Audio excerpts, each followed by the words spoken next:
Setting up your new studio and don't know how or where to place your monitors? Maybe you're having trouble getting the mix to sound right. Well, with just a couple of tips and tweaks, we can get you mixing and creating like the pros. Pull out the measuring tape. Let's knock this out right quick. Platinum Lyrics and Beats, baby. Let's go.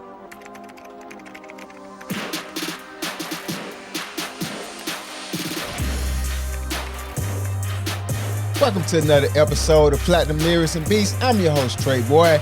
I teach aspiring music producers how to create and sell dope beats online without the confusion and frustration of wondering where to start. On Platinum Lyrics and Beats, we look to assist you in getting started in your music production career and help you make some life-changing music and money. That's right. Okay, let's get to these monitors, man. How to set up studio monitors for optimal use. Monitor placement is key when listening to your audio, beats, or music, whatever you're listening to out of your monitors. If you're an engineer, you know the importance of doing this, but if you're just getting started, you may need a little help. All right, let's get it. Number one, use the 30 to 38% rule. All right, now I'll explain that right now. You want to turn each speaker you have, you want to turn it 30 degrees your way so that they're aiming at your ears, all right?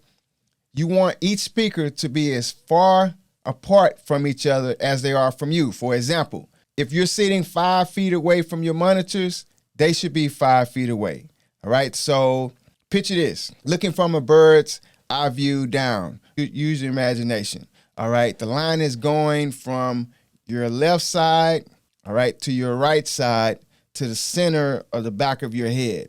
All right, there's going to be a triangle, a line, an imaginary triangle that you would see if you're looking from a bird's eye view. Okay, so that means all the way around it should be 15 feet. Okay, from the left monitor to the right monitor will be 5 feet.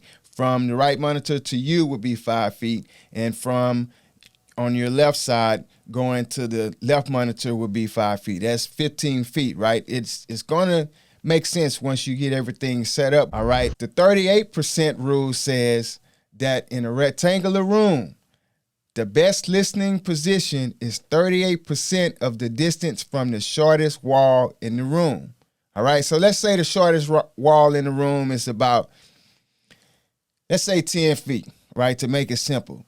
The perfect placement of your studio would be about 3 feet and 8 inches. That's about 38% of 10 feet, all right? And that would be off the wall. That would give you optimal sound, right? When you're mixing, when you're making beats, it is an art to it, man. If you talk to an engineer, they place themselves at a certain distance from the speaker because the frequencies hit the ears a certain way. It's like there's an optimal level, there's an optimal distance where you're going to get the best performance out of those monitors. All right, and here's a bonus. In case you didn't know, avoid placing your monitors directly in the center of a room. All right, never put them in the middle of a room. I mean, if you have to, you got to do what you got to do. But if you can help it, try not to place them in the center of the room, in the middle of the room.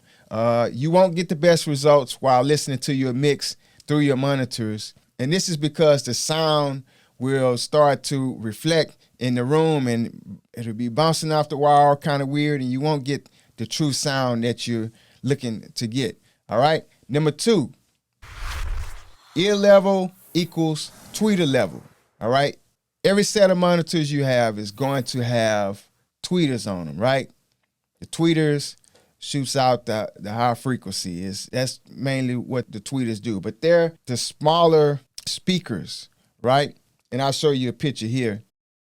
You want those to be ear level when you're mixing your beats, when you're listening to the music. They can be maybe a little higher, but you don't want them too high, right? Have you noticed when you listen to music on monitors and the monitors are placed above or below your head, how the frequencies are very different? They sound, it's just like a different feel. Okay, the audio sounds slightly different when it's head level because the sound is traveling the way the monitors are facing, which gives it that optimal sound, all right? We want them close to our ears, the same level as possible. If you want to be exact, you can get a measuring tape and measure the distance between your ears and the floor, and that will give you a ballpoint estimate of where your tweeters and monitors should be placed. That'll give you a better idea of where you need to set them. All right, your mixes will come out better, the recording will sound more professional, and you will hear all the different elements in the beats and songs you record. You're going to have a tighter mix. The mix is going to be tighter. You're going to notice. All right. Last but not least, this is really a bonus. All right. Protect your ears from the loud music. Listen, these monitors are powerful. They're very powerful. Don't blow your eardrums up. Don't blow your eardrums up. Listening to loud music for a long period of time can overwork your hair cells. All right, you have hair in your ears, and it's all connected. Don't ask me how it's all connected. I just know that you have hair in your ears, and our body is filled with cells. But of course, we have cells, in our ears, and these cells can die. They can actually die and not come back. That's how people go deaf, listening to music loudly for a long period of time. Okay, your hearing loss progresses the longer you expose them to an unsafe volume. We don't want that, all right?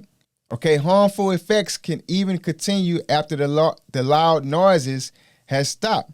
Even after you are not exposed to loud noises anymore, the damage would still be going on because of the loud music you were listening to.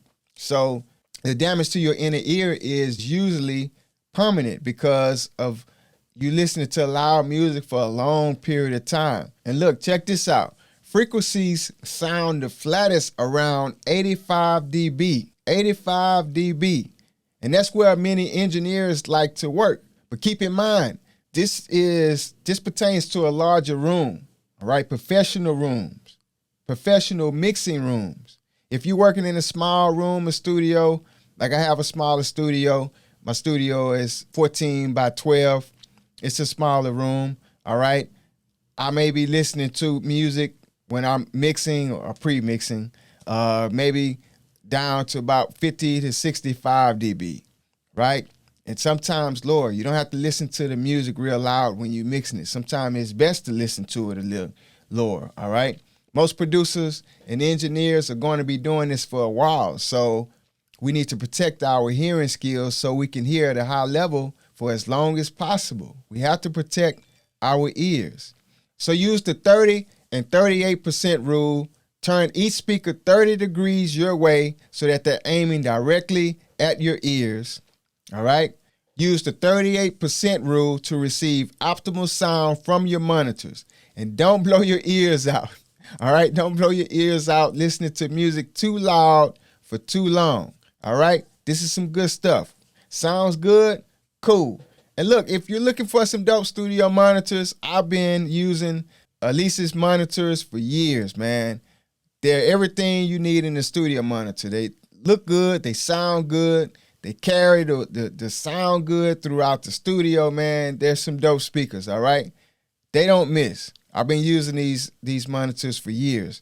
If you want to copy them, the link is below in the descriptions, all right? And I never want to take for granted.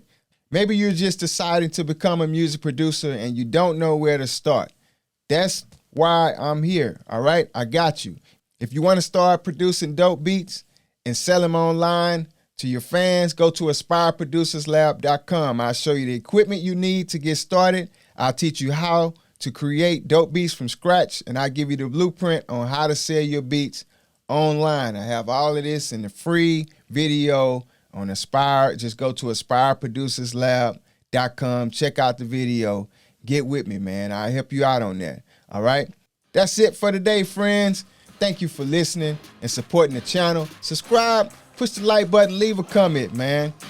Support the channel. Thank you, guys. To all the music producers out there, keep producing that life-changing music. To all the aspiring music producers out there, put in that work so you can help us change the world one beat at a time. I pray this episode will inspire you to get started in your music production career and help you make some life-changing music and money. Have an amazing day. Let's get that work. See you next week. I'm Trey Boy. I'm out. Peace.